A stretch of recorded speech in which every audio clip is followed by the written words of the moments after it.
The issue starts to arise when they transition out of the military. That's where I think that there's a lot of unsolved, or I guess unanswered questions. Because if you give a dude a bunch of shit that makes him Superman, and then next Tuesday he gets out and he no longer has access to that stuff, like bad things are going to happen.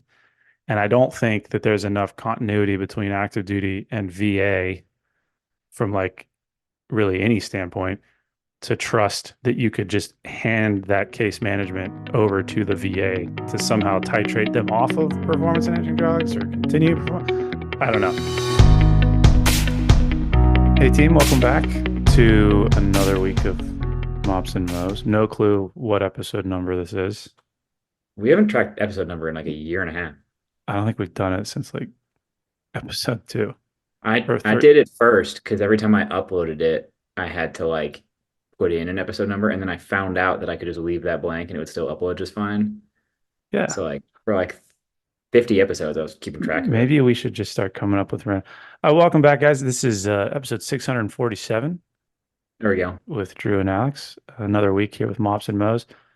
Doing something we've not done in a while, which is an FAQ episode. FAQ, of course, standing for frequently asked questions. A couple days ago on the DMs, Drew loves defining acronyms. He loves of it so course, much. He's defining FAQ. threw out He's even a wearing an acronym shirt dare. right This now. this is the As dare tank top. now, You know what dare is? I'm very aware of Dare. Dare was still like an actual thing in schools when I was in, Yeah. I think, middle school, maybe high school. Did you have Phlebas? I don't remember Phlebas. Family living, ethical behavior, human sexuality. For Nope. the all the little boys went into one class and learned about boy stuff. All the girls went and learned about girl I mean, stuff. we had like sex ed stuff and we did that where we That was split yeah, into that was groups of stuff. Phlebas. Shout out Phlebas. Today's episode sponsored by Phlebas By Phlebas. Do you and do you know and that Dare. Do you know that Dare is a fantastic example of like Mops versus Moe's kind of stuff? It did not I think the work. whole war on drugs is probably a Yeah, fascinating that's pretty true. case study on mops and mows. But we digress.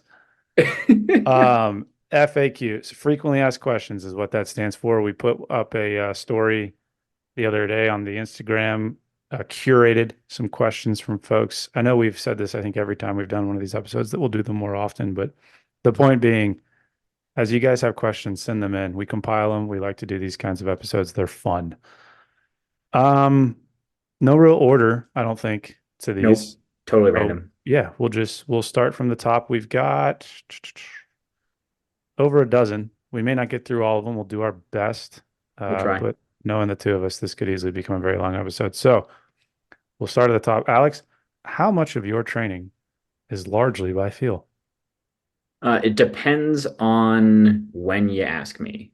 So right now, I am recently back on actual programming. I went kind of by feel for a while there, where I got super hyped on trail running and just did a bunch of that, and just kind of let my gym training get a little deprioritized and let that go by feel. So gym time might be like more fun when it's by feel, but I think it's less productive. I will say I get better results when I'm actually sticking to a program. Better results is in like the weights go up. Yeah, performance outcomes. Yeah. I think all of my training is by feel. I'm a notorious program hopper, and I cage that under the umbrella of research. I'm doing research. Don't tell them that. They should get on long and strong and then never Well, hop but that's my again. point. Like I will use myself as a guinea pig to try Yeah, out all the kinds of different things, and then that will then bring its way back into long and strong. it's So true. Lots of influences feeding in. for sure. So by virtue of that, a lot of it's But by feel. that's not by feel. Well, You're but still what I'm on a getting to program. is, but my point is, when I'm on a program, so to speak, even if it tells me what to do, I'll kind of like adjust based on feel. Because when I hear that question, I don't think so much like weight on the bar, although I guess that's part of it, but more like level of effort. Like I don't really know the Oh, last time I went like balls out on a Metcon the way that you're probably supposed to. that's fair. But that's not like going by, that is not what they're talking about at all. I think when you're talking about how much of your training is by feel means you're just like doing what you feel like doing that day in the gym. You're just talking about RPE. I will sure, but I'll tell you.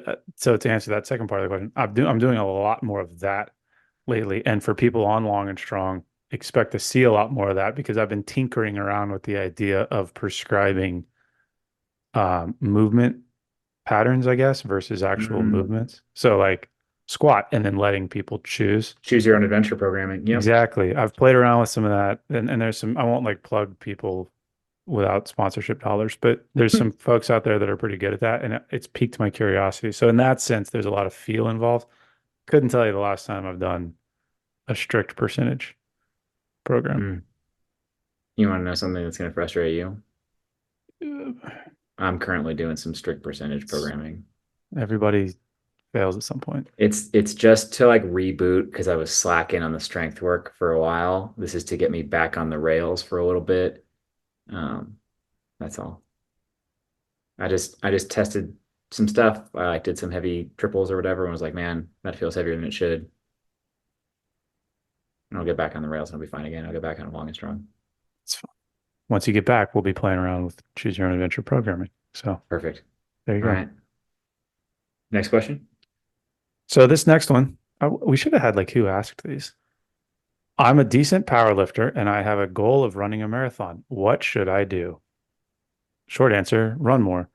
Fair. Um, Longer answer would be so step one here would be to look at your powerlifting program, which I'm assuming is what you're currently doing, and trim the fat. And sometimes that can be a very hard exercise. Like you fall in love with everything on your program. I've done this before. It's like, man, if I really got to have those high rep like dumbbell bench presses there at the end, like, but truthfully, you don't. And I think what people will find if they really actually do this intentionally is that you don't need nearly as much volume as you thought you needed if your goal Hmm. is to maintain. And I would like double underline maintain there because if the question is asking like how do I get, Honestly, hold on. Even please, improving, I think, takes less volume than for people real, think it yes, takes. that is also factually true. So if your goal is to improve your powerlifting while also running a marathon, that's a Hmm. slightly different conversation because then you do need a little bit more volume. But to your point, Yeah. probably less than what Yeah. you're doing. I think a lot of powerlifting programs, no offense to powerlifters, but like the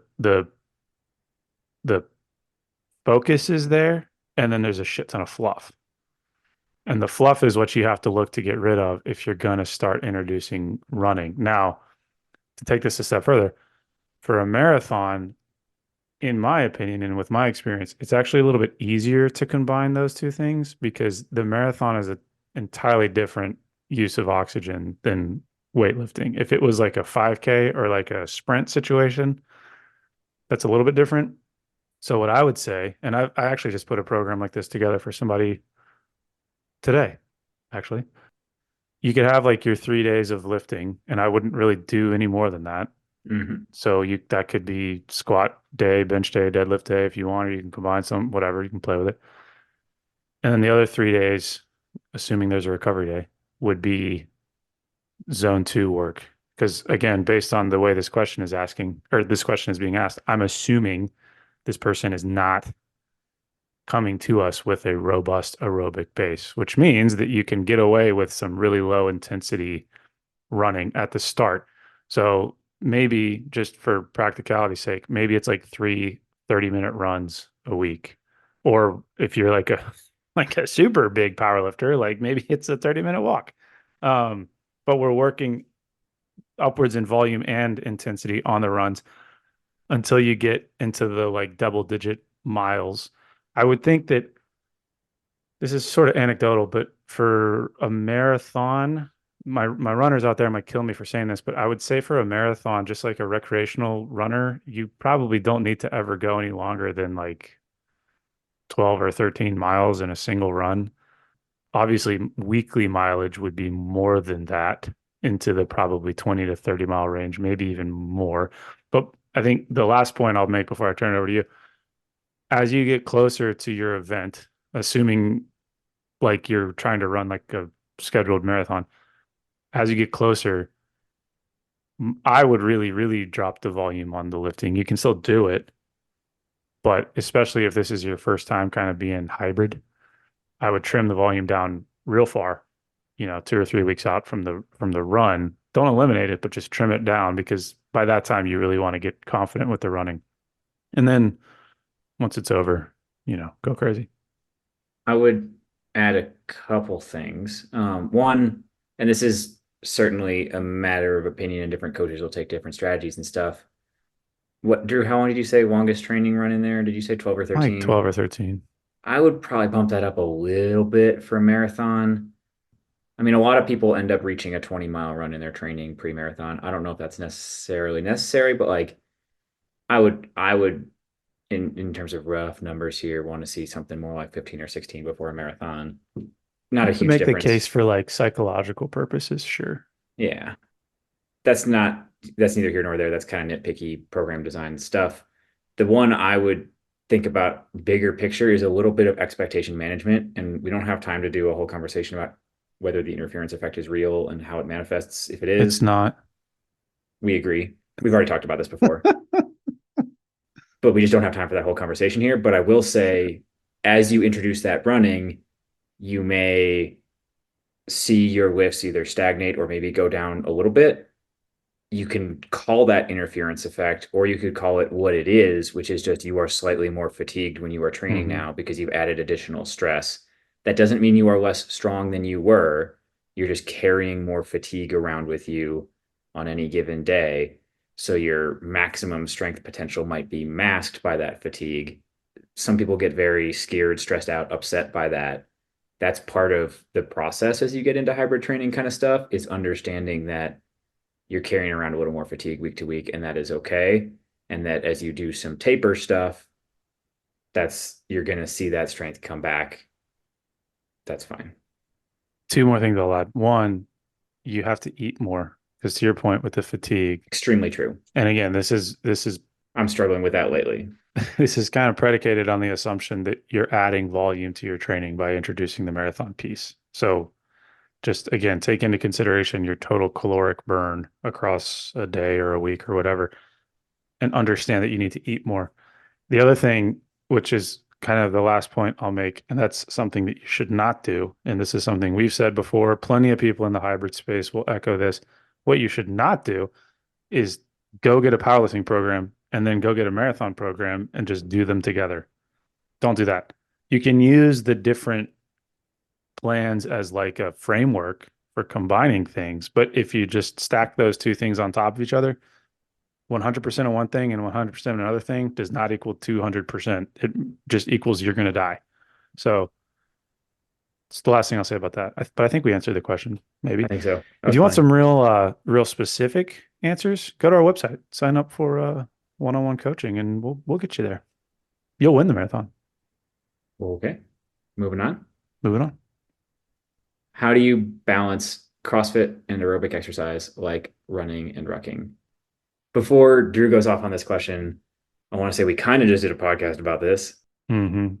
I think we'll probably do a lot of podcasts about this, if I had to Probably. guess. So if you haven't listened to it and you're somehow listening to this episode, go back and listen to Matt Chan's episode, which is crucial. Because I think Hmm. that the question of how do you balance CrossFit and aerobic exercise is almost the wrong question, because you should be balancing CrossFit and aerobic exercise, because the biggest thing that like traditional like main site programming at your local box CrossFit is missing is enough aerobic conditioning to really make the kind of progress you're capable of making. Yes, well said. So my head goes to a different place with this question than it did with the powerlifter marathon question, although I would cage all of this This is the same kind of thing. under the hybrid umbrella. But when we're talking about CrossFit, I think really what we're talking about there is like high intensity stuff. And then aerobic exercise, like running and rucking, typically what we're talking about there is lower intensity stuff. So it becomes a question about managing variables, basically. And so I think we've talked about this before. We'll certainly talk about it again. But the terminology that I use is called consolidation of stressors. I didn't make that up. I forget where I heard it, but it's this idea that really the body doesn't know if you're sprinting or squatting, or it's a question of bioenergetics and muscle tension. And that's a very oversimplified explanation of how that works, but I think it gets to this question because with that in mind, it's less about balancing CrossFit and running and rucking and more about balancing high tension, high energetic movements with low tension, low energetic movements. And so, for example, if I'm looking at a week, and we actually have talked about doing an episode specifically for this, so maybe this is a teaser, but from like Monday through to the weekend, typically what I'll have for folks is like earlier in the week, we'll bias higher intensity, higher tension, whatever, higher bioenergetic, whatever you want to call it. So what I mean by that is your your higher intensity CrossFit stuff might be earlier in the week and it might be paired with some of your speed work. Or if you're doing like uphill repeats, like just stuff that is going to be really intense, regardless of whether that means there's a barbell on your back or you're running. And then as you progress through the week, you shift your stress emphasis, if you want to call it that, to lower intensity, lower tension, higher volume type stuff. So this would be your longer duration. And so for me, like I'll have, typically just because logistically it makes sense, like Saturday or Sunday will be your longest effort. But then as you're getting into sort of Thursday, Friday leading into the week, that's where I'll have kind of my full body sessions. I'll have sort of longer, grindier type Metcon CrossFit things. Because again, the goal there isn't to like destroy yourself, it's to just accumulate a lot of volume, a lot of work. That kind of gets at how to balance it. I guess the next piece of that would be just adjusting volume and intensity within that week. If you find that crushing yourself at the early part of the week carries a lot of fatigue into the later part of the week, maybe you could play with some things. But the whole point behind consolidation of stressors is that you cluster like stressors because the alternative would be that we hit the lower body really hard on Monday and then we wait for our lower body to recover and then we hit our sprints really hard on like Thursday. But the issue with that is that then you're just always sore versus if you just collapse the sprinting and the squatting as examples, if you just collapse those into 1 or 2 days, you consolidate all of those stressors. And that's one way to approach hybrid training. So I have two things to add to that. Mine are going to be shorter and I think more practical because Drew was getting a little vague there with training principles. Sorry. One thing I would consider is that there is a secret to CrossFit, especially if you're combining CrossFit with other things, and that is you do not always have to RPE 10 every CrossFit session you do. Sure. It is not illegal to go into a Metcon planning to keep it at sustainable pacing and not be on the floor at the end of it. I think a lot of people who've been doing CrossFit for a while know that. A lot of elite level CrossFitters know that for sure. But a lot of people who are doing like recreational hobbyist CrossFit are just like on the floor at the end of every session. And if you're trying to combine other things with it, it's not gonna work out super well. Marcus Philly does a great job with like tricks to slow down your metcons. I just saw that Alec Blennis is going out to hang out with Marcus Philly this weekend. Really? They're both Yeah, shredded. So good for them. exciting stuff. Hmm. The other thing, Drew mentioned carrying a lot of soreness, and this is just another like kind of expectation management thing with CrossFit. Soreness and fatigue are two different things. They're not the same thing. They're pretty separate from each other, actually. So just because you're sore does not mean you can't train, and it doesn't mean you're fatigued. It becomes hard to tell whether you're fatigued or whether you're just sore and things like that. And there's a lot of misconceptions about what causes soreness. The thing that correlates best with how sore people get is the novelty of the stimulus. Is it a new movement? Is it a new level of intensity in that movement? Is it a new amount of range of motion with that movement or a new amount of volume that you're unprepared for? If you're doing something like CrossFit where you're exposing yourself to novel stimuli all the time, soreness is going to be more frequent and more severe than it would be if you were doing a more repetitive program. If you're doing like really traditional, repetitive, like powerlifting type of training, you might get to a point where you're not getting as sore as often as you were, or even at all for some people. That's unlikely to be the case if you're doing CrossFit because you're exposing yourself to a wider variety of things less predictably. That's part of the nature of the thing. So just be prepared for more soreness in that situation. And there's more eccentric loading. Ooh, there's a question about that. Should we skip to Uh, it? no, we'll come back Okay, fine. because you already jumped ahead and now you can actually answer the question that you wanted to ask. Last Not now time, that now which that I've forgotten whatever I uh, was going to say. well, I'll ask you. So wave a wand. Did they actually say that? Wave a wand? This is word for word what was in the Word for question word. box. Wave a wand. What do you think? God, I can't Drew read. can't read. Wave a wand. What do you change about American culture to improve all aspects of fitness nationwide? So I kind of like this one. By the time this episode comes out, the SEAC episode will already have come out, and we started to talk about this a little bit with him about how like the military is just experiencing societal level trends, and there's only so much we can do about it in certain cases. I don't know if I could pick the one thing I would change, I do. but two things. Hmm, I'd get rid of social media. it's a pretty good one. I would get real physical education into American public schools. Some people would say back into American public schools because it used to be better, but Yeah, I I would do think that too. I think we glorify the past a little bit, and I think it was spottier in the past than it might have seemed like if you watch the right YouTube videos or whatever. A broader theme that I like though, so I see there's a quote, I don't know where it came from, but it was make the right choice the easy choice, and then people will make it. And I think there's a little bit of that, like surround people with the resources and the tools and things like that, and that's fine. But I don't know if that's ever going to work because like part of improving fitness and health in the long term is getting people to make choices that aren't easy. So I think what I would love to see is cultural momentum towards making the right choice the popular choice, regardless of whether it's easy or hard. And I don't know what that takes in terms of like pop culture leaders starting to talk about it and highlighting it. Clearly, it hasn't worked so far. I wonder what would happen if Taylor Swift just started like working out real hard. Well, I think that's part of the problem is a lot of like pop culture leaders do work out a lot, and even some of them do make it pretty well known. Still not catching on.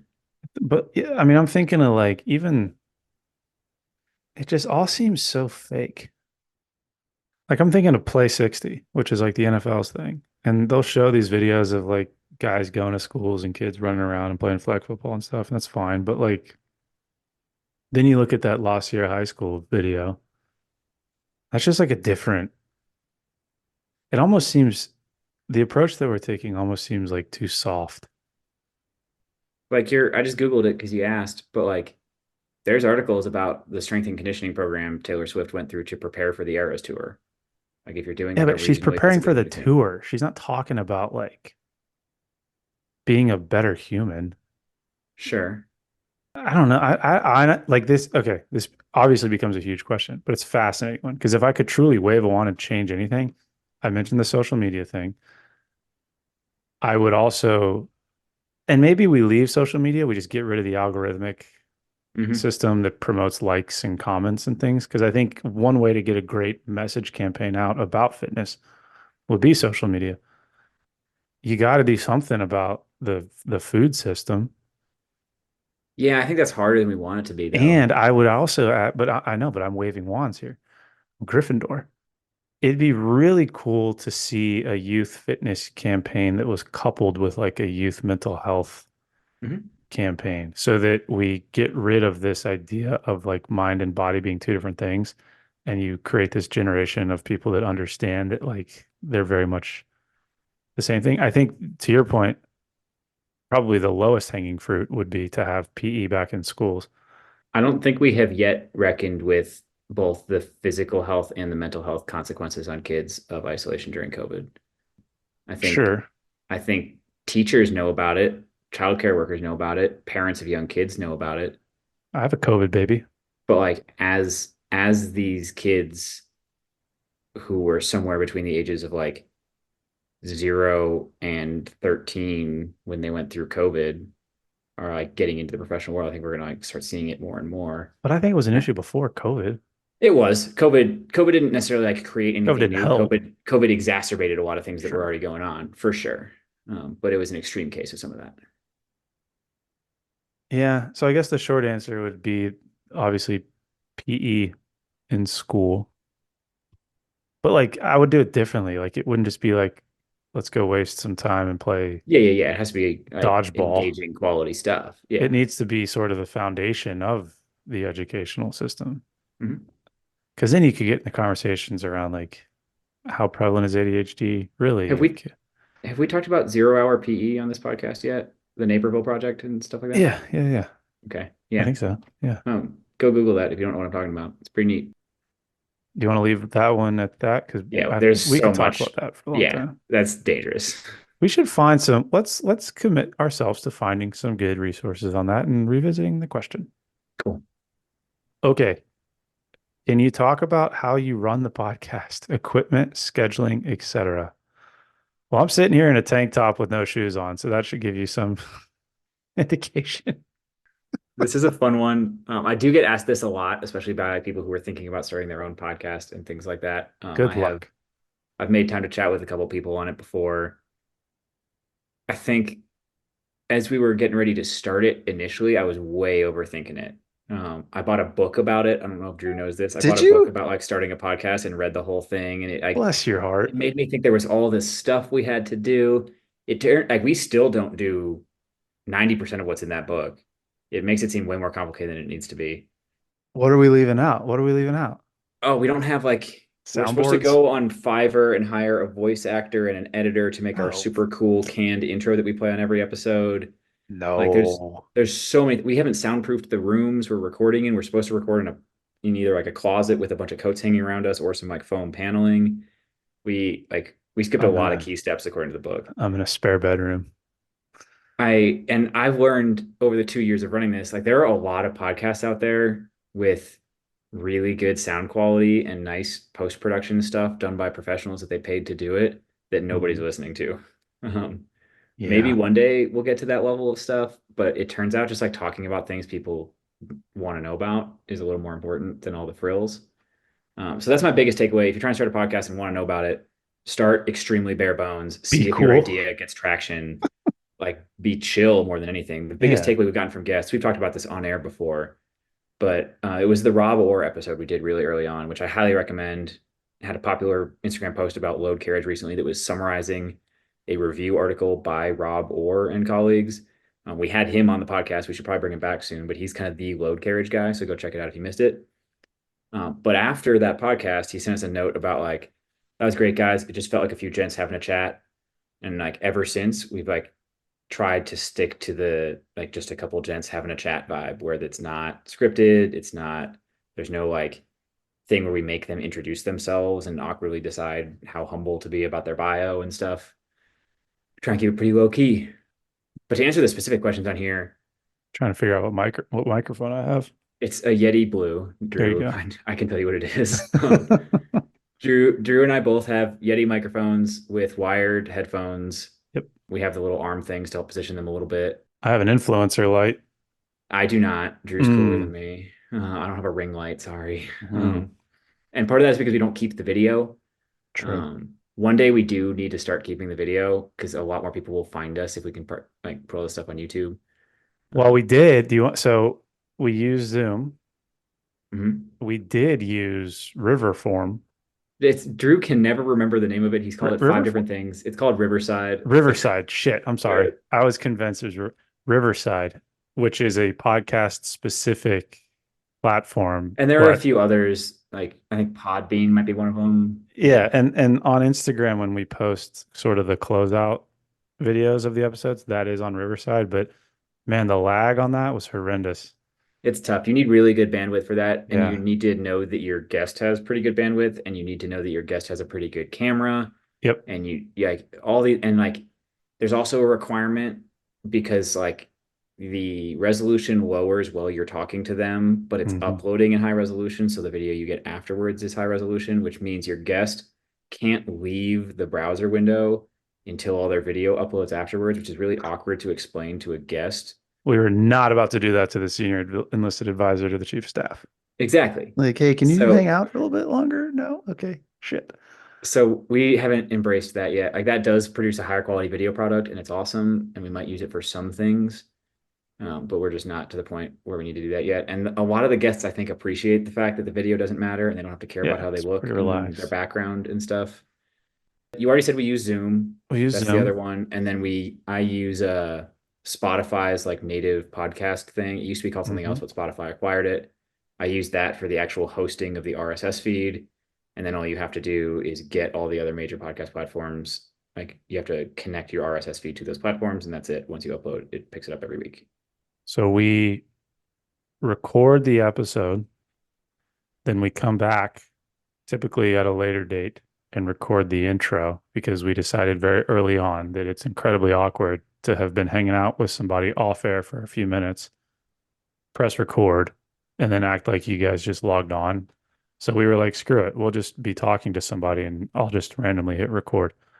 So then we come back, we record the intro. And then one thing we've started to do within the last couple of months is the outro things for the episodes where we have guests. In the past, what had been happening is that as soon as we stopped with a guest, I would call Alex or he would call me and we would just sort of ramble on about like, oh, that was so great, like this, whatever. And then we decided, what if we just like recorded these so we could have like our raw thoughts on what just happened. So we've started doing that, which is a lot of fun. Scheduling wise, I mean, we've mentioned this before, but in terms of how we curate people, a lot of it is just through our own networks. But then you'd be shocked at what kind of randomly pops up on Instagram or other whatever websites. And then we'll just reach out to people and be like, hey, do you want to come talk about stuff? And most of the time, they're pretty cool about it. We're overdue on, and I already subscribed to it. I just haven't set it up. Is getting our Calendly set up to make scheduling a Yeah, lot easier. But like lately, I asked Drew when he's available, and he like barely knows a couple weeks out, so it's really hard to do Calendly. it's true. I'm guilty of the same thing, so I can't really blame Drew. And then I guess a few other behind the scenes notes. I do the editing in Audacity. A lot of podcasts like outsource their editing. I don't. I just like let it play while I'm like cooking or something in the background. If I hear a moment where we talked over each other or something got weird, I clean it up and that's about it. I add the music, I add the intro, I add the outro, that kind of stuff, but it's a fairly light edit. Do you leave your sows? Uh, Depends on the episode and how much I care and stuff. It depends on how bad I'm getting on so's or how bad the guest is getting on ums. For a little Um, Mops and Mo's Easter egg, Alex begins all his questions with so. it happens way too much. They already know because I don't edit them all out, that's for sure. I have some things too. I'm sure that I do. Drew likes to like click his tongue and then breathe in. There's quite a few of these things. And interestingly, fun, like Drew won't know this because I do all the editing, but you start to learn I don't even know, but like the visual signature of that person's tick. So I can see my own so coming before I hear it because I can recognize the sound It's wave of typically it. louder. And like each guest has a unique signature wave, and you'll start to see them as you're going. It's wild. But there was something else I was going to add. Oh, this is an important time to shout out rule number one, the only rule of the podcast. Yeah, our only podcast rule, which is that if you ask us to come on, you're not coming on. So I'll just say this very directly. I don't know how often Drew has to deal with this, but if you have like slid into my DMs either on Instagram or LinkedIn and said like, "Hey, I'd love to come on your podcast," and I was like, "All right, cool, we'll keep you in mind." That's because you broke rule number one. We have violated that rule on occasion by Did we? committee, maybe because if it's somebody that is worthwhile. But what often will happen Who is asked to come on that we brought on? I'd have to go back and think. I don't know if we've even broken it. There's one guest that I would bring on who did ask. We haven't brought her on yet, but the only reason I would do that is because somebody else recommended her before Sure, she and I think asked. that's the exception is if Mhm. there's a recommendation. One last thing I'll add to this because I've been asked this before about starting a podcast. Don't do it unless you have like 10 plus episodes already in the bank.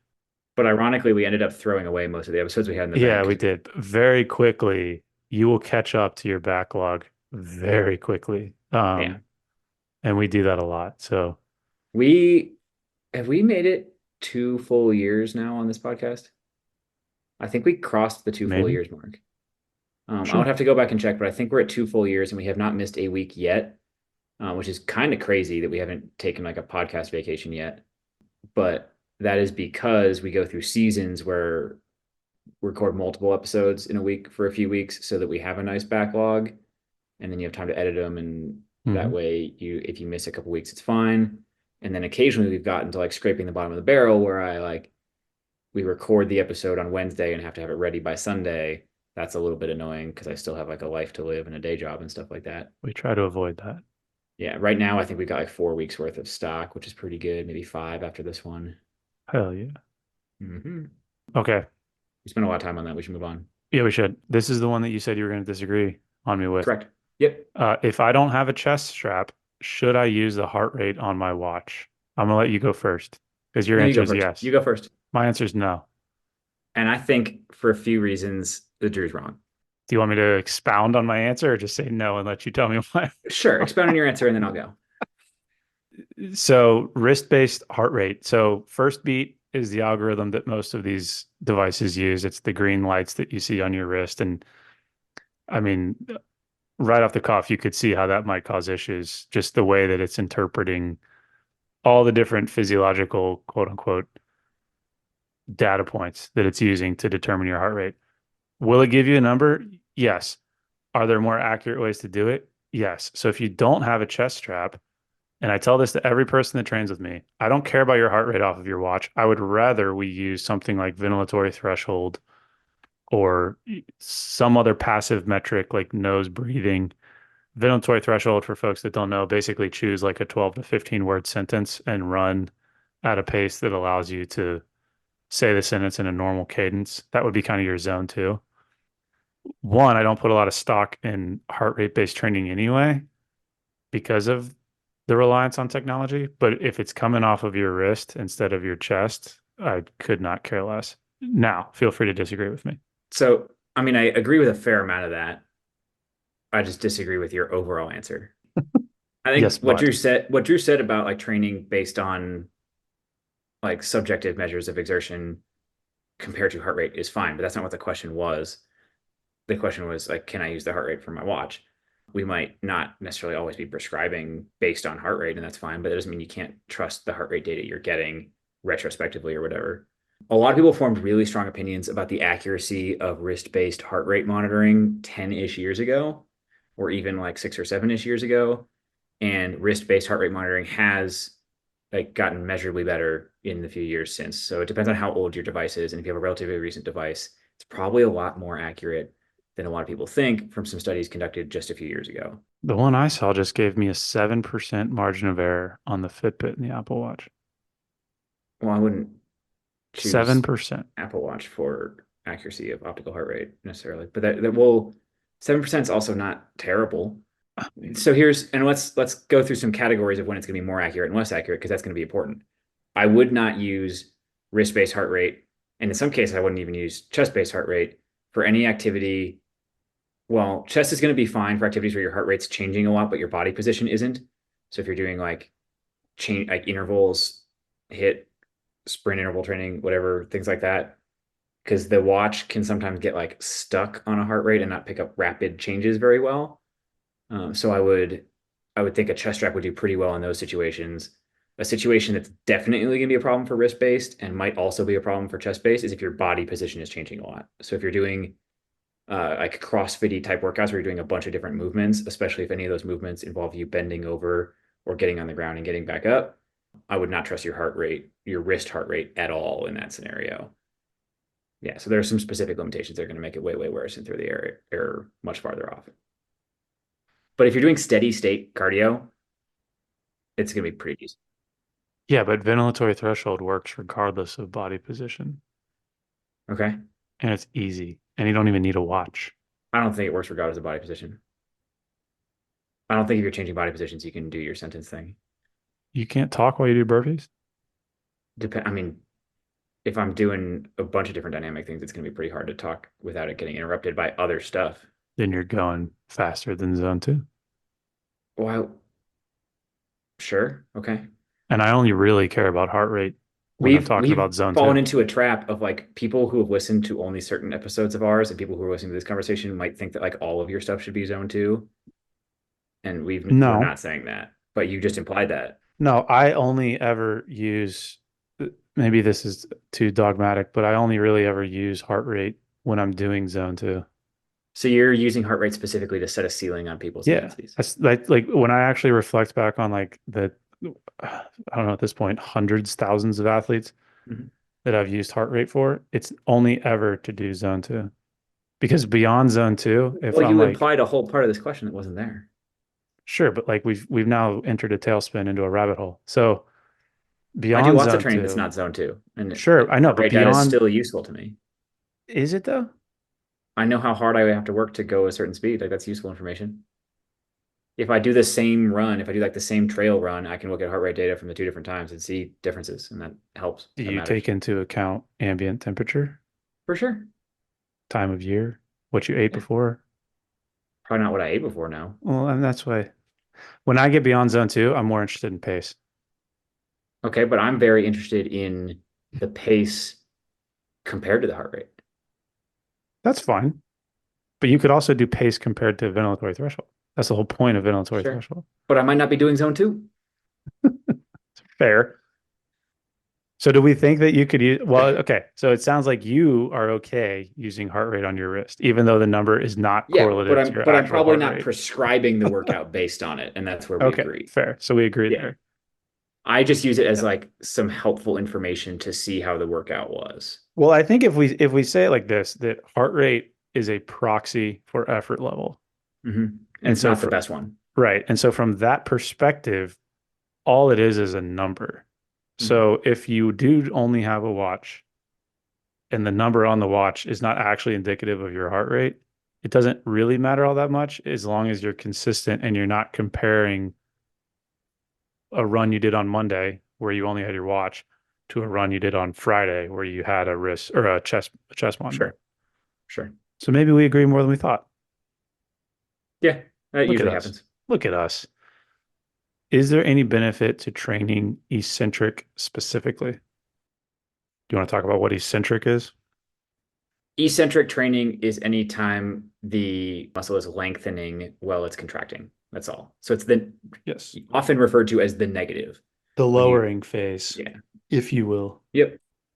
And I'm going to admit, I haven't gone deep enough down this rabbit hole to honestly offer any particularly strong opinions. I have seen lots of I like have. headline conclusions about like eccentric training for helping you manage like running or especially downhill running and avoiding injuries related to it and stuff like that. Yep. But I haven't gone deep enough to be knowledgeable about it. Like I've heard that in the textbook sense, but I haven't read the stuff behind it. Well, you get a lot of conversation around eccentric training in powerlifting and bodybuilding, and like triphasic comes to Mm-hmm. mind. Triphasic training is Got an that on the approach. shelf down here. Yeah. Yeah, where you actually like do a block of training or whatever that's eccentric only, maybe. Could be wrong. Eccentric only is really hard to do. Eccentric emphasized is a little bit easier Yeah. to do. So is there any benefit to training eccentric specifically? What I take from that question is that is there any benefit to training only eccentric or prioritizing eccentric above the other components, which would be concentric and isometric? My answer would be no, but my answer is no from a tactical standpoint. If you are a bodybuilder or you are Tactical or a, just practical? I guess both. Okay. Well, I mean, practical, sure. Yeah, both. It's a waste of time unless there's a reason for it. The reason for it would be to build up strength in a particular range of motion.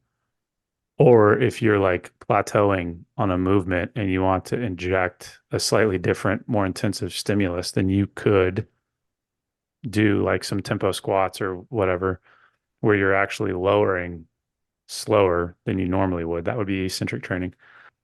Why I don't think it's necessary for tactical athletes, this kind of goes back to our earlier questions about the hybrid stuff. When you do eccentric loading, you will be more sore. Like Yep. far and away, you will be more sore. And so in my mind, that then starts to conflict with my overall goal, which is stress management. It's not But like, soreness and fatigue aren't the same. We just talked about that. sure, but like if I have two athletes walk in the door, one is sore shit from the day before, the other one feels great. The one that feels Sure. great is probably going to run better. Have you read the first study that was ever done on DOMS? I can't say I have. No. It's like a fascinating the way the guy set it up. It's really interesting. And he had DOMS is like, delayed onset muscle soreness for folks there that. you go. It's soreness that develops like a day later. Well, Mhm. 24 to 72 hours later or whatever. Super interesting study. I think it's over 100 years old now, maybe. And we honestly have not learned that much about it since his study. It's pretty wild. Like he figured most of it out. And he figured it out. I can't remember the author's name. Sorry, guys. Someone will come into the comments and help me out. But DOM. yeah, I don't think it's named after a guy named Dom. to isolate it and have like no confounding variables, he set up like a cable system with a ring on the end and did finger exercises. And like, You know what just came to my mind? He's doing finger exercises. If some girls walked into the gym while he's doing that, they're probably looking at it, dude, like, what the hell? What a and creep. he did all the things you need to do to figure It's out like some a of the meme. variables. Like he took a few months away from doing it and then came back to doing it at the same level he was doing it before and was much more sore suddenly. Sore But fingers? Dude, that would suck. he was able to test his performance well sore and realize that fatigue and soreness were separate functions that happened over different timelines. Really interesting stuff. No, I could see that. I mean, again, as I answer this question specifically in my mind, I will try and find that reference for the show notes. Sorry. I'm thinking of an athlete, a tactical athlete or a hybrid athlete who needs to be very intentional with their distribution of physiological stress. And so from that perspective, I don't think you gain anything that's worth gaining, I guess. I think the exceptions would probably be if you have particular issues, but you're probably gonna have a physical therapist prescribing Right. the And medication. that's a great point. I think eccentric training done in like an injury prevention or return from injury context would be a whole different answer. I think Yeah. like from a clinical standpoint, there's some goodness. But if you're doing it because you want to take your back squat from like 450 to 475, my question would be, why the hell does your back squat need to be 475? Like, is that what's keeping you from defeating ISIS? Probably not. There's other things you could be doing. Cynical take. A lot of people are going to disagree with that. It's fine. Don't care. I do think there's probably some use cases outside of clinical in the performance world that would deal with like impact tolerance. Sure. Again, I just admitted before we talked about this that I have not dug into that research, but I hear it from people I trust, so I would buy it. But I would rather have somebody do plyometrics Yeah, that's probably true. I don't know. for impact tolerance. I don't know. Slide into the DMs if you guys disagree with anything we're saying. You want to, are higher reps better for connective tissue to prepare for high impact activity? Well, there you go. It kind of gets to the thing we just brought up. It does tie to it. That's why I included this question as well. Nice. Do you want to go? You want me to go? Go for it, because I'm going to admit not having gone super deep on this one either. So you might be more That was knowledgeable. what I was going to say. I was going to say this I think would be I was more of hoping you knew the answer. an injury prevention question. But so, well, I can say like anecdotally from what I've done with myself and what I've done with other athletes, like, yes, higher reps would be better for connective tissues. To prepare for high impact activity, I don't know if I would take it to that extent. That brings us back to the plyometric conversation. Yeah. When I read high impact, I went back to when I was in Scotland working with rugby guys, and I wasn't doing higher rep training to prepare them for getting tackled. If by high impact you mean like to your point, jumping, landing, doing that kind of stuff, maybe you could make the case that higher reps would be good for connective tissue. But again, I would probably default more to doing jumping and landing. Mhm. My immediate thoughts are one, I think deliberately progressed, relatively conservative plyometric programs are like super underrated for tactical populations. I think there's some coaches out there now that we're injecting like real coaches into tactical scenarios who may have like tried this, and I'd love to hear from them and heard how it went. Like especially for airborne units and things like that, I think there could be huge returns on some smart plyometric progressions implemented Hmm. carefully. But coming back to like connective tissue stuff, I think the biggest takeaway you got to have whenever you're having the connective tissue conversation is that the more dense a tissue is, the slower it adapts to stress. People think muscles adapt slowly, and depending on your time scale, maybe they do, but they adapt faster than tendons and tendons and ligaments adapt faster than bone. Hmm. So whether or not higher reps are better or not, and like there's probably some stuff in there. I bet some smart physical therapists can tell us all sorts of stuff about this one. I would suggest that patience is also a huge factor and not necessarily pushing intensity progression as aggressively as you feel like you might be able to from a purely muscular and like neuromuscular performance standpoint. And if focusing on higher reps is a way to self limit the amount of volume or sorry, the amount of intensity you're doing, then I would buy that as a pretty valid strategy to be intelligent about allowing the connective tissue the time it needs to adapt to the training you're doing. Yeah, and I would say, just so people understand kind of where my head's at when I answer these questions, all of this is through the lens of tactical training, which again, in my mind, is hybrid training, which basically, again, comes down to being very intentional with training time and training intent. And so could could higher reps be better for connective tissue? Yes. Are there better ways of preparing your connective tissue for high impact activity? Yes. And that's where I would default more toward if your goal is to be better at jumping and landing, do more jumping and landing.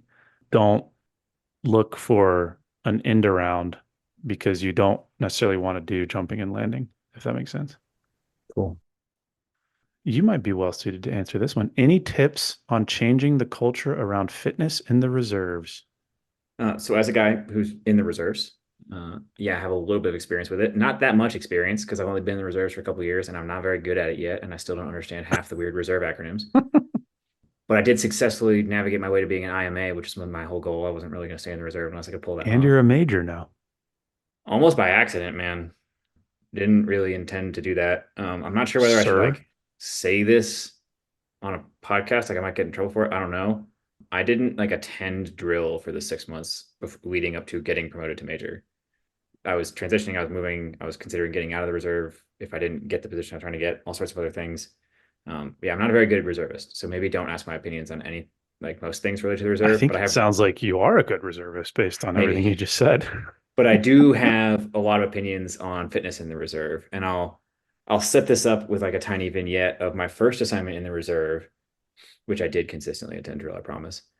I ended up being the like ACFT and body composition guy for my unit, which coming from the active duty world, if you're a captain and you're focused on just like PT and body composition, you're probably getting a really bad evaluation because you should be doing your real job. It turns out in the reserve, being able to keep up with fitness and body composition requirements is actually a huge part of it. And I actually got a great evaluation. So that was a nice, pleasant surprise at the end of all that. Well done. But it gave me some time to think about how you influence health and fitness outcomes in the reserve. And honestly, I put this question on here, one, because they did put it in the question box that I put up on Instagram for this thing, but two, because I wrote a whole blog post about this and I highly recommend it. I'm going to put it in the show notes. And I think the key takeaways from that blog post are there is no program that you could do 2 days per month and see any measurable returns if they're not doing anything else between battle assemblies. It's just not going to happen. So if you're trying to like squeeze all their fitness into some PT sessions you do while they're at drill, I got bad news for you. That's not the way to go. And all you're doing is like increasing risk for injury and making them resent exercise.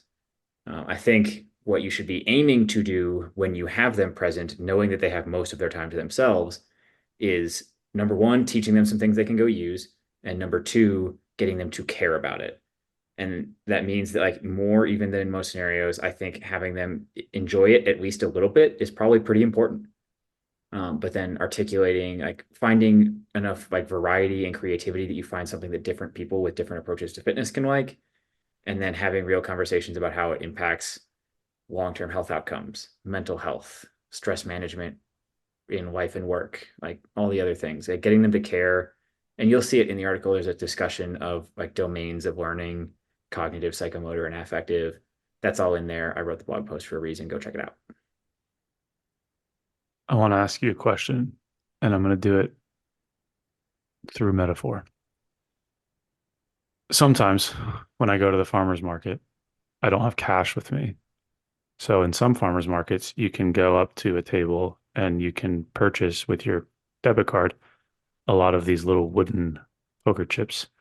And then you can go buy your stuff. And then at the end of the day, all the different stalls take their wooden poker chips up to the table and they get cash. It's great. What is keeping the guard from just contracting out with like CrossFit or the YMCA?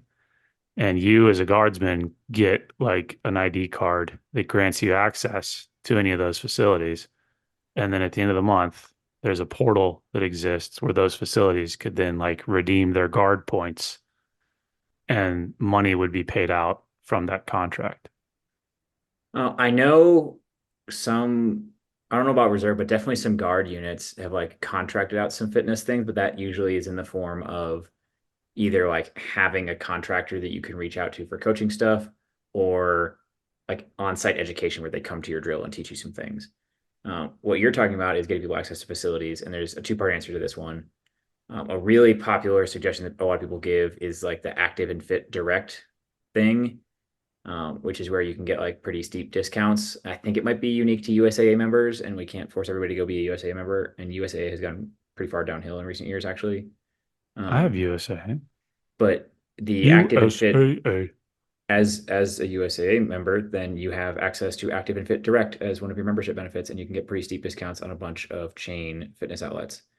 But in terms of like actually like paying for memberships at facilities for people that may or may not be in the network or may not have USAA and stuff, I don't know why there's not a better answer to that one. And I think a bigger question, there's a whole bunch of stupid stuff for reserve.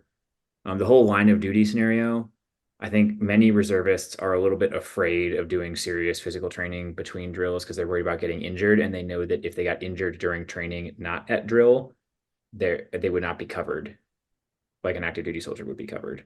Do reservists get track here? Not unless they pay for it. So there are a lot of reservists that do not have healthcare. Seems like there's a whole heap of issues here. That is a big problem. And a bigger issue, and I'm just gonna like put some business stuff out in the podcast ether because this isn't like classified or anything, but the reserve is over strength on physical therapists, occupational therapists, and dietitians. And we've started having conversations about how to better utilize them across the force. Because right now, like if a physical therapist is in this reserve unit and like a soldier comes to them needing physical therapy, that physical therapist cannot treat them at that battle assembly What? because of that insurance conflict. What insurance conflict? That physical therapist in that unit is not a provider in the network of that reservist or guardsman. Oh my God. Don't think about it too hard. Your brain will explode. Yeah, I'm already Um, like, what? and generally speaking, the physical therapists, dietitians, and occupational therapists are assigned to medical units, not to the units where they could be utilized. But all it would really take is like a waiver of liability and I can't remember an RST memo, like an authorized rescheduled training, and you could suddenly have all of the same H2F professionals that an active duty unit has could start going to nearby other reserve and guard units and helping them, like providing them H2F type of services. So that's a whole rabbit hole that we don't have time for. This person didn't ask how to restructure the reserve to fix these issues. But I think there are possibilities on the horizon that are really cool. And honestly, I didn't know where Drew's metaphor was going with the tokens thing of tracking utilization, but I think it solves a major issue of making sure that if we're paying for people's ability to use facilities, that they're actually using those facilities. Hmm.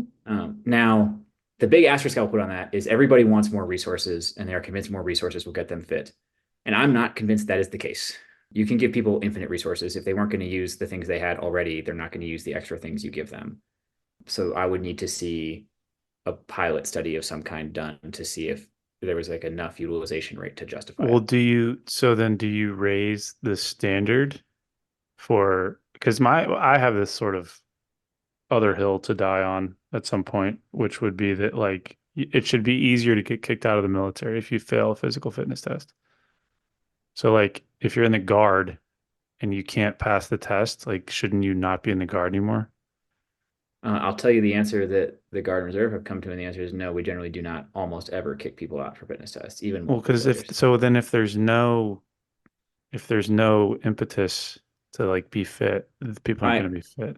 A follower of the Instagram page when I was talking about this once sent me a memo just to show me what was going on. The default system is that if like you meet certain criteria, you get promoted almost automatically, especially at lower ranks. So it's up to commanders to submit memos saying no, this person should not get promoted. Otherwise, they get promoted. And this memo said this guy, he was an E4, he'd been in for 10 years. He had never passed a PT test or a body composition assessment in that 10-year period. And it was still up to the commander to submit a memo saying, like, hey, I don't think this soldier should get promoted. The reason is because he hasn't passed either fitness or body comp in a decade. It's pretty wild what goes on in reserve component. And it varies by unit. They have the ability to separate people, but they're hurting for people so much that they generally don't. But that's the issue. And I feel like at some point, it's never going to happen, but at some point, the military needs to say, okay, we give a shit about the PT test. And if you can't pass it, you can't be in the military. Or we don't give a shit. We're not going to do a PT test. Everyone's welcome.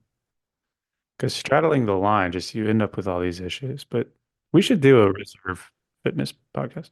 A reserve one would be good. I've got a couple people in mind who'd be really good for that. Maybe guard people, because Let's do guard it. has honestly done more on this front than the reserve has so far. But I'll also say I would love to see. It's weird to me that if you fail body composition, you're referred to a bunch of resources and you get put on a plan to progress back to where you need to be. But if you fail fitness, none of that stuff exists. There's no discussion of a plan to get you to where you need to be. There's no discussion of resources. I wish that the consequences of failing on physical fitness mirrored the way we do body composition with some sort of forced remediation attempt where you like Mhm. talk to somebody who at least knows what they're talking about in the process. That's just a pet peeve of mine, but that's neither here nor there. Ongoing discussion for sure. Mm-hmm. Next one, slight pivot. Could you share more push-pull leg exercises to add to the heavy light medium blog post from last year? There's a theme here. I included questions that asked about things where we could link blog posts to get more people to read the blog. There you go. I didn't realize this was over a year ago that I wrote this blog post. So, for folks that don't know what we're referring to, this is the blog post written in March. There is also a whole episode dedicated There to is a that blog whole post. episode. The episode's linked in the blog post, but the blog post is titled Training for Strength, a Beginner's Guide. And basically, in that post, I kind of laid out one of the approaches that I have quite frequently taken with beginners, which is heavy, light, medium.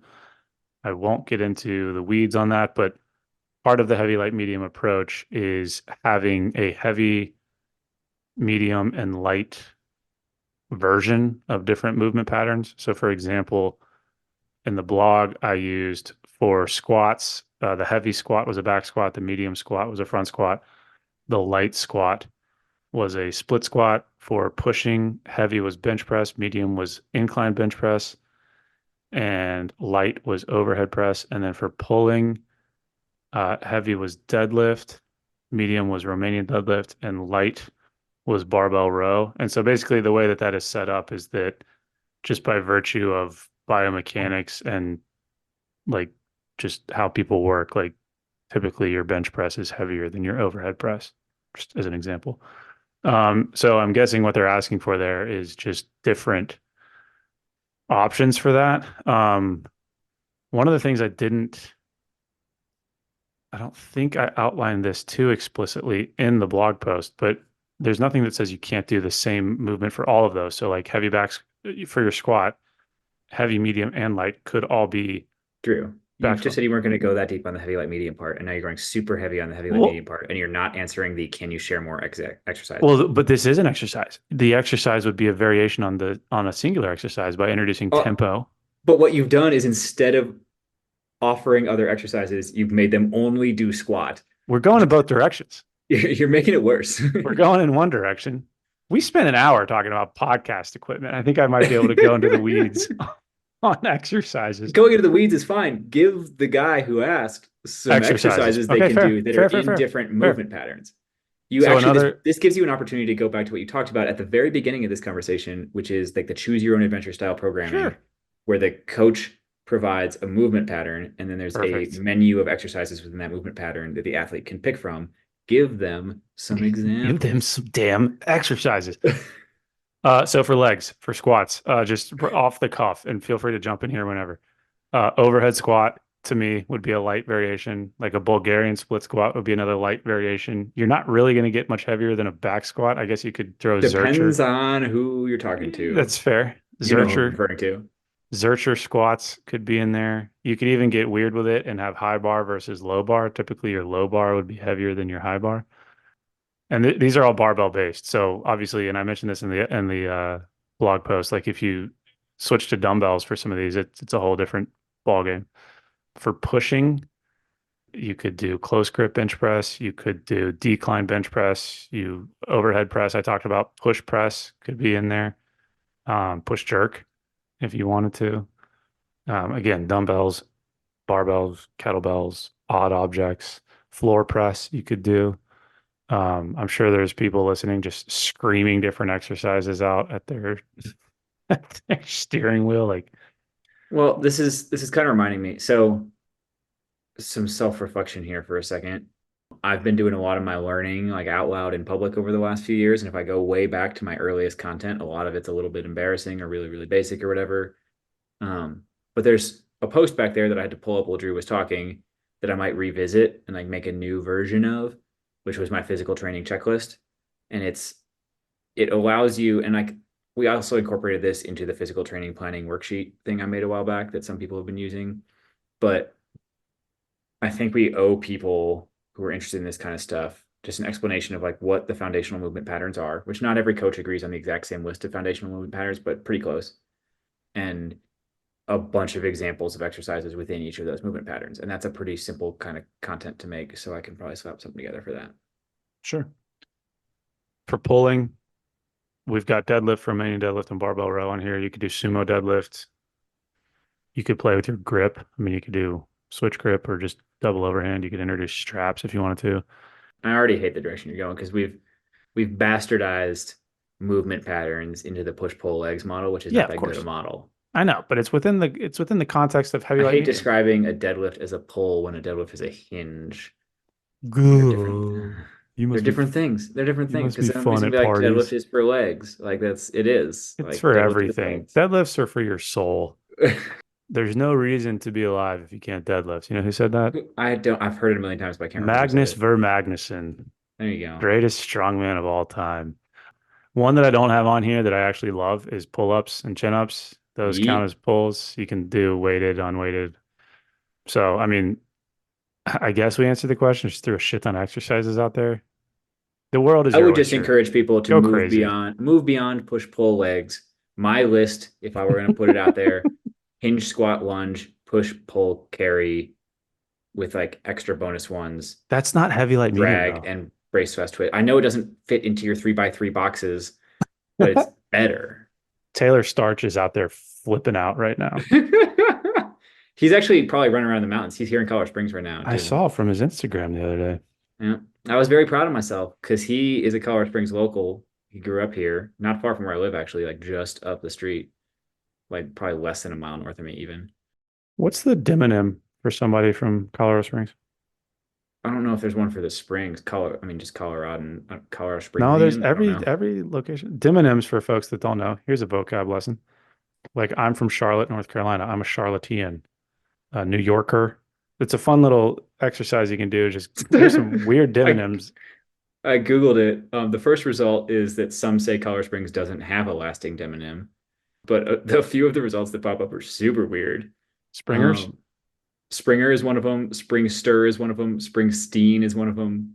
When It's I've never heard anybody say any of those. I was in Arizona, I think if you were from Phoenix, you're a Phoenician. Yeah, that's In weird. Tucson, I know that's what I'm saying. Demonyms are kind of fun. We're so off track. So off track. Oh, all I was saying is that Taylor Starch told me he was coming to Colorado Springs. I didn't realize he was a Colorado Springs native. Taylor Starch, friend of the pod, Colorado Springer. He's has a been on Springer. the podcast before. He's a Springsteen apparently, but he big trail runner dude knows his way around the mountains out here. I was able to recommend to him a trail he had never done before, and then he went and did it on Monday and posted a cool video. There you go. And when he decides to do heavy, light, medium and get strong, I can refer all kinds of new exercises. Okay, this one's going to be fun. This could be a whole episode It potentially. could be. It probably will be at some point. Thoughts on Division One football allowing THC now? So I didn't. And I saw this pop up. Is it? it's NCAA wide, just to be clear. I used Sure. the exact wording of the question from the question box when I pulled these questions out for this. Is it But to clarify, THC or is it like straight up marijuana? it's well, I mean, either are fine under the new policy. They don't care. So basically, you can smoke weed and play football. Yeah, and their reason is totally valid. The purpose of the drug testing regimen in the NCAA is to prevent performance enhancing drugs. THC is not a performance enhancing drug. Haven't They don't people been care. saying that jokingly for like ever? I mean, like there's like use cases of like stress management, right? Like Michael Phelps smoked a bunch of weed or whatever, but like it wasn't a performance advantage. It was like a lifestyle thing. If we let people drink alcohol, there was an awesome, and I'll try and find the link to the study. There was a UK study a few years ago that quantified a bunch of different drugs or substances, whatever you want to call them, based on how much harm they did to the users of that substance, plus how much harm they did to non-users of the substance, like societal impacts. Like if you get drunk and you get alcohol poisoning, that's harm you did to yourself. If you get drunk and get in an accident while you were driving drunk, that's harm you did to other than just the user. Like alcohol is way beyond any of the others, to include cocaine, Oh heroin, yeah, for sure, dude. whatever. And like we're totally fine with that for like cultural historical reasons. I'm on board with decriminalization slash legalization of marijuana and You're a Colorado promoting Springer. it. Classic. Yes, it's very Springsteen behavior. It's very on But brand. I mean, I don't get to because I'm still in a tested position and stuff, and I'm in the reserve and all those things. But the Army has a really bad alcohol culture.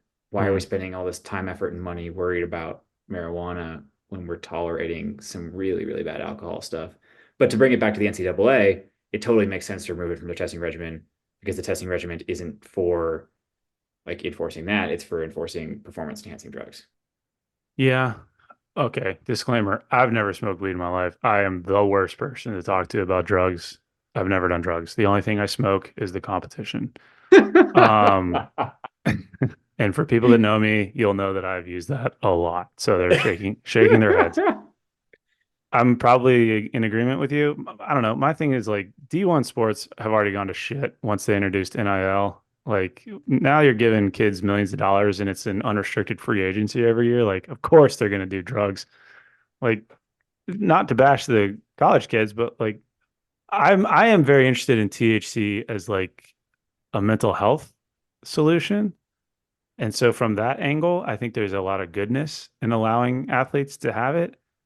Truthfully though, We're like finally getting to the place where we're getting reasonably valid studies on THC sure. because a lot of the early studies, and people, potheads will know some of this history because it's like common knowledge in that community. I only learned it recently, but the I forget which university it was. It was in the South. There was like one university that had like the permit from the government to Hmm. grow weed for research purposes. And what they were growing is what people who smoke weed would refer to as some absolutely awful ditch weed. Like it wasn't anything anybody would have smoked in realistic scenarios anyway. So like all the studies conducted based on that one grow operation are like not very helpful in determining like what the actual outcomes of smoking things that people actually smoke are. We're finally getting better. They're actually, I think last week, like NIST, National Institute for Standardization and something or other, like they have now created like a standardized sample to calibrate machinery to test THC potency of marijuana. And so labs around the country that are researching it can purchase from NIST samples that they can use to calibrate their machinery more accurately. So we're finally getting to the place where this research can be done in a real, legitimate, reliable way. We're super far behind on it. I'm with you though on like alcohol versus THC. I mean, Mm-hmm. this is like this could be a series of podcast episodes. We need some qualified people. Yeah. I was just telling someone that we need to do a heroic hearts project, and that's not really going to be about marijuana. That's going to be about drugs that do more stuff to your brain than that. I'm way more interested in that. Yeah. That stuff's super cool. Now, will it make its way to the military? I don't think so. Who knows? But the veteran population is all over it, man. For And they're sure. advocating for this stuff in Congress right now. Yeah, but Um, I mean, we got dudes eating Zen for breakfast. I don't think that they're going to be. it's fair.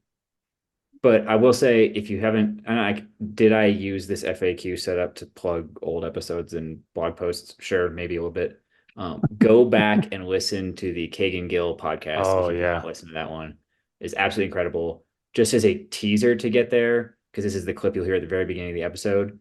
Drew asked him, and this guy ejected from a fighter jet at the speed of sound, like Hmm. broke all four limbs at the same time, Over lacerations water. everywhere, like destroyed his body and then crashed in the ocean and got hypothermia and got pulled out of the ocean and barely lived. And then fast forward several years where he'd like rehabbed his body physically to the point of returning to being a fighter pilot and all sorts of incredible things. He dealt with some mental health consequences and went through the VA's mental health care system. And Drew asked him which of those two experiences was worse, absolutely flaying your body, ejecting at the speed of sound and crashing into the ocean, or going through the VA's mental health care system. And he said the VA's mental health care system was worse. It's great journalism. Yeah. But I don't know if that answers the question about our thoughts on D1 football allowing THC. That's I not surprised. think in a practical purpose, if you're just like a football fan, it probably doesn't matter at all. Anytime they do stuff like this, because I had the same thought with the NIL stuff. I always think about like the seniors that graduated the year before who got in trouble for THC or with the NIL stuff. Like, can you imagine being a senior graduating and then the next year, the class below you, all of a sudden these kids are making millions of dollars? I would be so mad. But like the all the kids who like have like by name recognition in the new hmm NCAA football game and stuff, like man, some kid got in trouble for like repping a supplement brand like 6 months before that. I mean, Yeah, Reggie Bush got hosed, and now they're like, no, dude, like we need more of that. We need more of that stuff. It's yeah. insane. The college sports is Jesus. Okay. This next one you have strong opinions on, I think. I don't know. Should the military issue performance enhancing drugs? Maybe more broadly speaking, should performance enhancing drugs just like be a part of military human performance? Phew. No, I mean, I think people underestimate the long-term health consequences of a lot of performance-enhancing drugs, and exactly. it does depend on the drug. But I could see a valid argument, depending on the population you're talking about, and maybe restrict it to certain populations with certain medical approvals or something like that. Well, what I think you're saying is special operations, which Pretty I much. actually think is even worse. But I would rather have people doing performance-enhancing drugs under the supervision of a medical professional who knows what they're talking about and can monitor them than doing it illicitly and hiding it. The Nazis were doing meth. Saw how that turned out.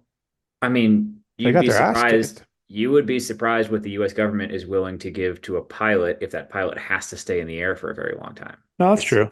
not that distinct from meth. Well, yeah, just rebrand it. Yeah. My thoughts are these. First and foremost, I have long had the opinion of like, well, if because we always say like it's not wins and losses, it's life or death, and like, okay, fine. By that accounting, you should have every possible advantage available to you to kill bad guys, and maybe you can make a case that like Tren and D-ball make you deadlier on the battlefield.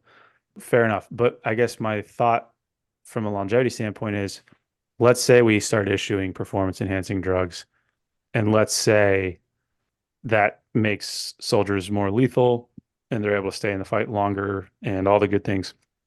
The issue starts to arise when they transition out of the military. That's where I think that there's a lot of unsolved or I guess unanswered questions.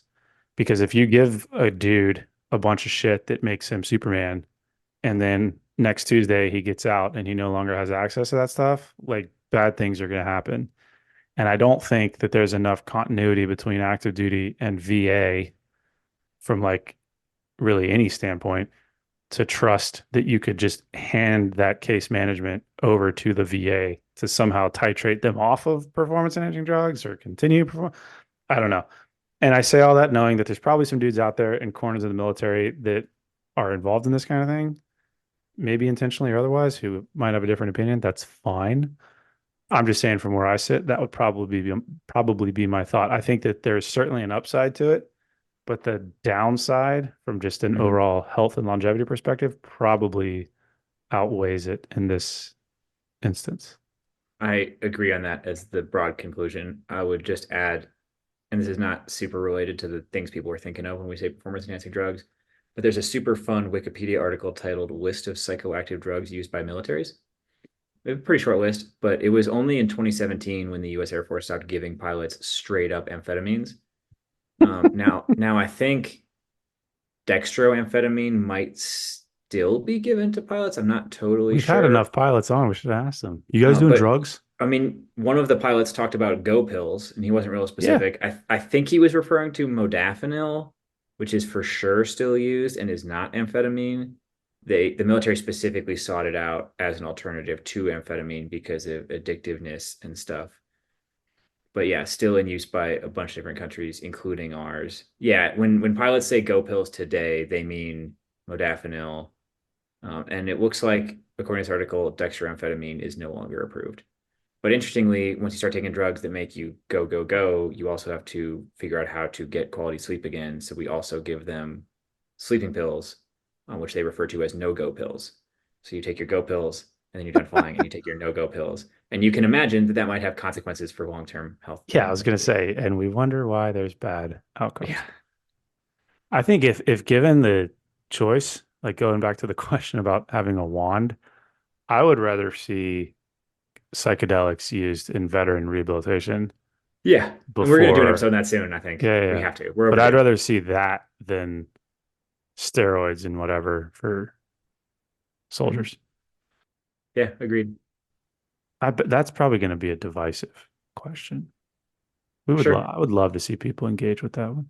Yeah. Last one, you threw this one in at the end. I threw this one in not because it was added to the question box, but because it has come up a bunch because of other things I've posted recently. I just want to make sure people know the answer to this one. Can herniated discs heal? What a closer. Yeah, the answer What is a, yes, they can. And they can. honestly, if you go and look at the data, not only can they heal, the likely outcome if you have a herniated disc is that it will heal even in the absence of expert care. Like you look at natural history of these injuries, it, herniated disc, or if they tell you you have a bulging disc, that's kind of the same thing. They do absolutely heal. They are capable of healing, and you are not fragile and likely to shatter into a million pieces if you do the wrong movement. Now, you might get specific advice on how to not aggravate it when it's acute and causing you issues and things like that. And that's smart. You should follow that guidance from your provider, but you should not assume that you are permanently broken because of a herniated disc. It is something many people get and they recover from Especially if you take performance enhancing drugs. it. Damn it. Look at that, full circle. Cool. So thank you for people who sent in questions. Again, if you guys like these, let us know. Send some more questions in. I think it's a good break from time to time to turn it around to the audience. But any closing thoughts? No, I think we should probably be more deliberate about collecting these over the long term. I collected all of these just like yesterday, basically. So we might be a little more deliberate about like a place to collect questions we've gotten repeatedly and things like that. But yeah, I think some of this will be good. I have a lot of homework because of this because we discussed a bunch of blog posts and previous articles or That's previous true. episodes. You're screwed. Sorry. Yeah, I got like a bunch of stuff in the show notes. So Just link the there's blog that. page with all the posts. Yeah, if you haven't like gotten over there, I don't know, Drew, you're the webmaster. I don't know how many people are clicking on the blog posts, but there's quality content over there. There's like useful reference material that you can share with people really Well, the easy. issue is like somebody who's doing too many drugs, we're irregular. We're irregular with our We posting. well, speaking of irregular, I gave you three I know ready you to have, publish yep, blog posts a there's week three. ago. Where are they? Why aren't they on the website? They're literally up on my computer right now. We can publish them at any time. Hurry up. Well, like you shouldn't publish them all at once. That'd be Oh, dumb. But exactly. We'll trickle them out. okay. Okay, cool. We'll close it here. Thanks for stopping by, and we'll see you next week. Bye. Hey, Alex, let's cover our ass real quick. Oh, great idea, Drew. All right, guys. The views and opinions expressed in this program are those of the speakers and do not necessarily reflect the views or positions of any entities they represent. Thanks for tuning into this week's episode. Before you go, please rate and review the pod on the listening platform of your choice. You can also visit us on our website at www.mopsinmos.com. That's mops, the letter N, mos.com. You can check out the library of podcast episodes, our latest blog entries, any helpful resources, and also sign up for our newsletter. Drew nailed it. Just to underline a couple of things, the podcast entries have in-depth show notes on the website. So if you missed anything or you want to read any of the research we talk about, it is all there. You can, at the bottom of the website, sign up with your email and receive future updates from us. The blog posts go a little bit more in depth in kind of written form on a couple of topics we get questions about all the time. But most importantly, I just want to ask all you guys, our best way the word gets out is absolutely word of mouth. So tell your friends, tell the people you work with, anybody you think would find it useful. Thanks for spreading the word. If you have any questions or comments, feel free to shoot us an email at either Drew or Alex at mopsandmos.com. Or there's a contact form on the website.